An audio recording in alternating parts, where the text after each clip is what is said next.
I grew up in a small town in Canada, a hockey community, for those of you who like hockey, or we call ice hockey here, of less than 20,000 people. And I failed grade 1 of public school and was misdiagnosed with a learning disability and a reading disability. And I was labeled mentally retarded. I did say I was mentally retarded. And so I was put into what we call special education.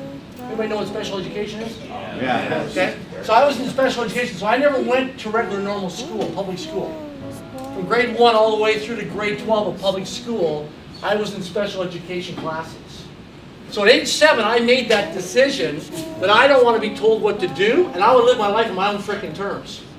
I maybe didn't use that language at that age, at age 7, but I wanted to live life on my own terms. Nobody's going to tell me what to do and mislabel me. So I created my first company called Rent-A-Kid. I would go out and cut grass, shovel snow in the wintertime, and deliver newspapers 6 days a week. And when I would come home from school, I would walk down the street and I would look at opportunities. I would look, oh, that person has to cut their grass, that person needs their vehicle washed, that person needs leaves raked. And I would always look at opportunities, right, of who's got my money. Who's got my money? It was never about the money. Money was a tool to create freedom in my life so nobody could tell me what to do. And when I discovered at a very young age that if I want to make more money, go serve more people. Go solve a problem. I'm going to share something with you that today will probably be different for you in terms of human behavior thinking, because I had to learn to think differently to survive in my environment growing up. Can you imagine me being in special education, being labeled retarded, never going to amount to much, not good enough, not smart enough, not worthy enough, never going to, you're a write-off. You know how many times I was told, oh, you're a write-off. You're one of the write-off kids. You're one of the throwaway kids. You know? And this is what I was told all my life growing up. So that was the programming. So can you imagine my inspiration and motivation levels to live, to thrive, right? So I learned internally. One thing I discovered is human beings, so all of us are a network of conversations. We committed $100 million over the next 10 years towards global philanthropy. So I share that to you not to impress you, but to impress upon you that your mindset, your limitations. Here's the thing I've had a chance to discover. So I left, so I did graduate from high school, went off from high school, did multiple suicide attempts to end my life. I used to visualize, used to meditate, committing suicide, and I used to drive my car at 140 kilometers or 85 miles an hour towards the telephone pole. And on my final attempt, I stopped the car and I got scared and I realized I couldn't do it. So I drove to a 24-hour crisis line, or it was like this, walking into a call center like this, but it was full of people that were doing crisis line for suicide prevention. Suicide prevention hotline, and I rang their door buzzer and they let me in. So I went there and I ended up meeting this gentleman who said, you're going to take a Dale Carnegie training program. So I ended up taking this 12-week Dale Carnegie training program on public speaking and leadership. From there I met somebody who was involved with an organization called Toastmasters International and went on there. And I had somebody, my first icebreaker speech in Toastmasters, I was so terrified that I pulled the hotel fire alarm.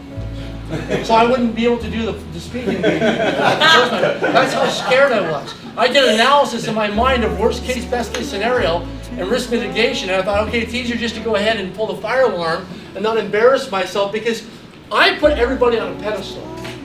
How many can relate to this? You meet somebody who's successful, you put them on a pedestal, you put yourself in the pit, and you minimize yourself. And you go places, and every time you see somebody, you think they're more successful because they got a better body, or they make more money, or they got a better relationship, or they drive a nicer car, live in a nicer neighborhood, or whatever it is. And we compare ourselves. And I used to do that. I used to put people on a pedestal. Oh, no, I probably won't graduate from high school, so I'm never going to amount to much. I'm going to be a throwaway. The teachers are bright. All these things that they would say to me over and over again. So the thing was, I left high school, went through the suicides.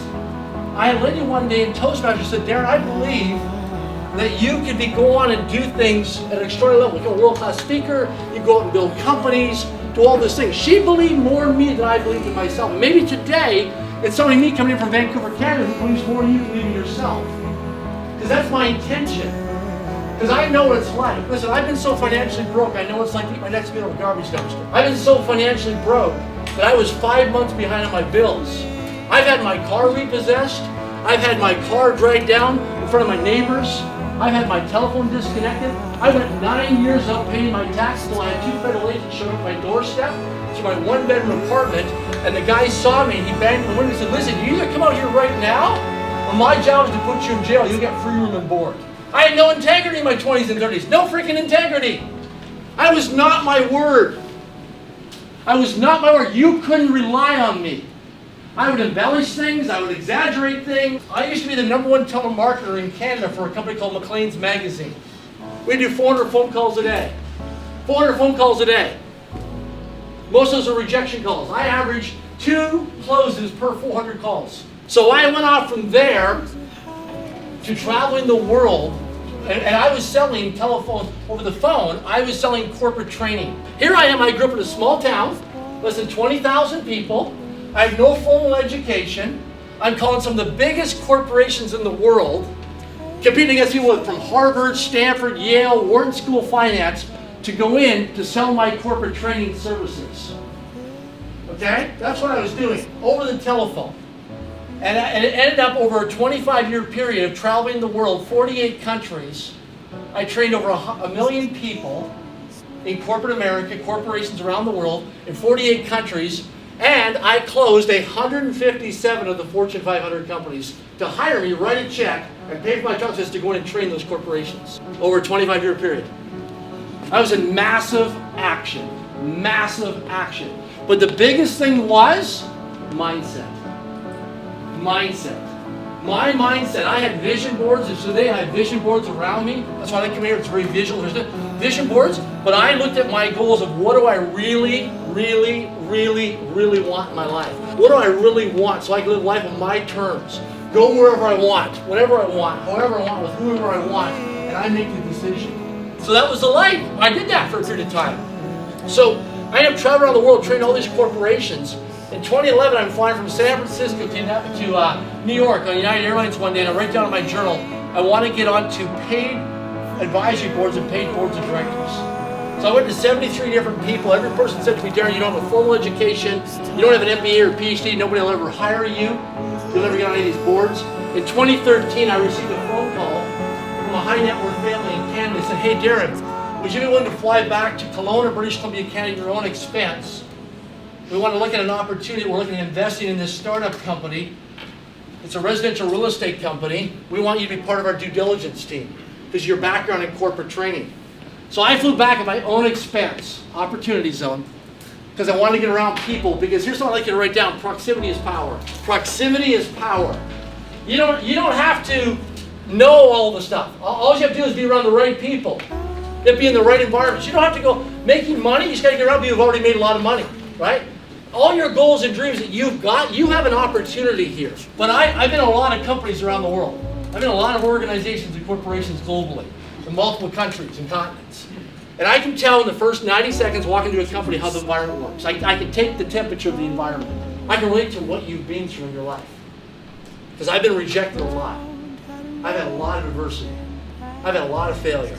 I've had a lot of people tell me I'll never amount to much, never go far, never do anything, never become something in my life. I've been through a lot of this. So a lot of things that you're going through, I have practical experience from a lot of this. Because success is a series of well-managed failures. You're in a problem right now, or you're heading towards a problem. And that's the condition of being a human being. You're either coming from a problem, you're in a problem, or you're heading towards a problem. I had a chance to, with this real estate company, do due diligence. So EXP today is the fastest growing real estate company in the world. I serve as an independent board of directors member of that company. I've been around that company since a startup. We have 81,000 people in over 20 countries around the world. We did over $1 billion in revenue last quarter, and we're publicly traded on NASDAQ. I've had a chance now, a little kid growing up in a little small town, being told I never amount to much, I have a chance already to go to NASDAQ not once but twice to ring the closing bell. Your success is someone else's miracle. And I want you to put that on your screen. Every phone call you make, you realize that your success is someone else's miracle. And who do you impact in your life when you're not successful? I want you to think about it. When you're not successful, who do you impact? Because you're impacting your friends, your family, this community. There's a lot. When you become successful, you're someone else's miracle. Tatiana and I help out over 300 children every day in one of the poorest countries in the world. We built a school called the Link Leadership Academy in Liberia, West Africa. It's ranked in the top 5 poorest countries on planet Earth. They sell little girls for $1 there.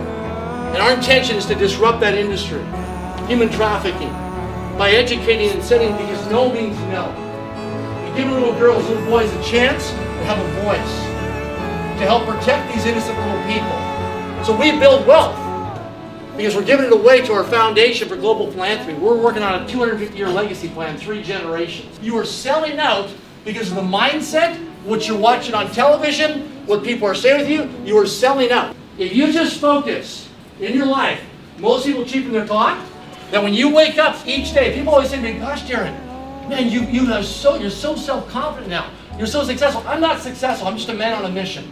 Does that make sense? Yeah. I'm just a man on a mission. I want to serve a lot of people. Because the secret to living is giving.